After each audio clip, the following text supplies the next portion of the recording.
পটল ভাজা অনেকভাবে রান্না করা যায়। আজ রান্না করব গোটা গোটা পটল ভাজা, যা দেখতে পুরোটাই পাতার মতো। Welcome to my YouTube channel আর কুক হাউস। পটলগুলো খোসা ছেঁচে নেব। আমি আস্তে আস্তে খোসা ছেঁচে নিচ্ছি।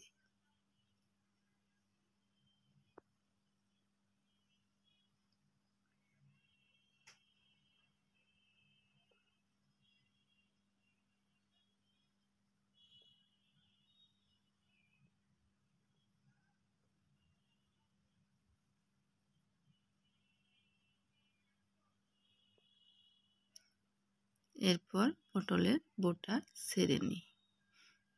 বোটা ও আগা ছেড়ে নিয়ে পটল দুই সাইড দিয়ে কুচি কুচি করে কেটে নিই।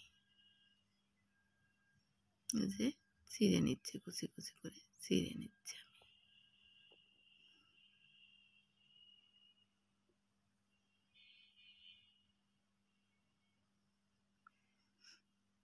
একইভাবে অপর পিছও কেটে নিচ্ছি, ছোট ছোট করে কুচি কুচি করে কেটে নিচ্ছি।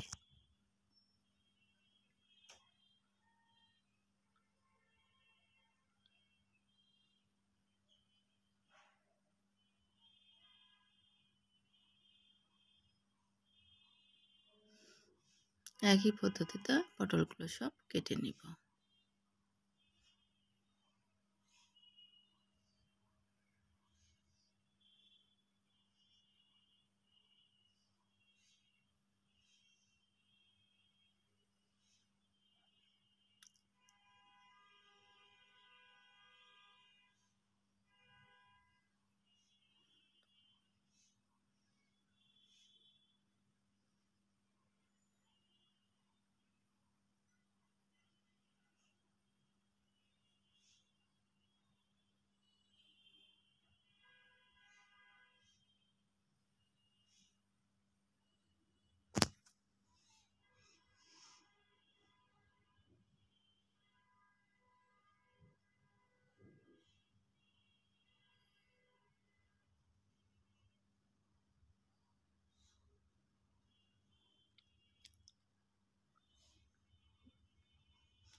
পটল কাটা হয়ে গেছে, এখন ধুয়ে নিই।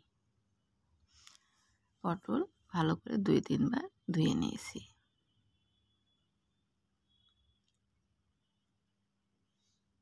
এরপর পটলে পরিমাণ মতো নুন,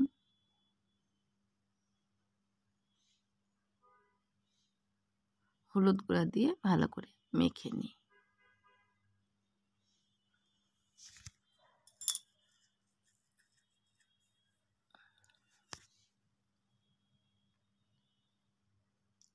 তেল গরম করে তাতে পটলগুলো ছেড়ে দিই। আমি নুন হলুদ দিয়ে মেখে রাখা পটল ছেড়ে দিচ্ছি।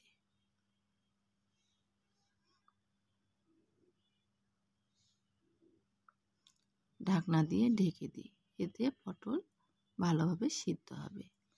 ঢাকনা খুলে পটলগুলো উল্টে দিই।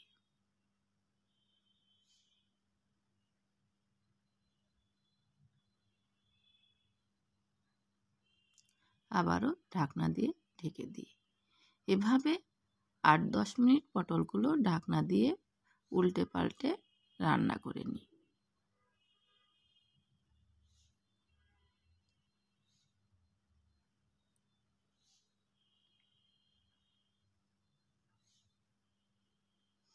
তারপর পটলগুলো যখন সিদ্ধ হয়ে আসবে তখন ছুরি দিয়ে চেপে চেপে দিই। মাঝখান থেকে ছুরি দিয়ে চেপে দিব, যাতে পটলগুলো কেটে বা ফেটে না যায়। এরপর লাল লাল করে ভেজে তুলে নিই। রেডি গোটা গোটা পটল ভাজা। বাই দ্য ওয়ে, আজ এই পর্যন্ত। দেখা হবে অন্য কোনো দিন, অন্য কোনো এপিসোডে। সবাই ভালো থাকবেন, আর ভিডিওটি ভালো লাগলে অবশ্যই সাবস্ক্রাইব করে পাশে থাকবেন। বাই।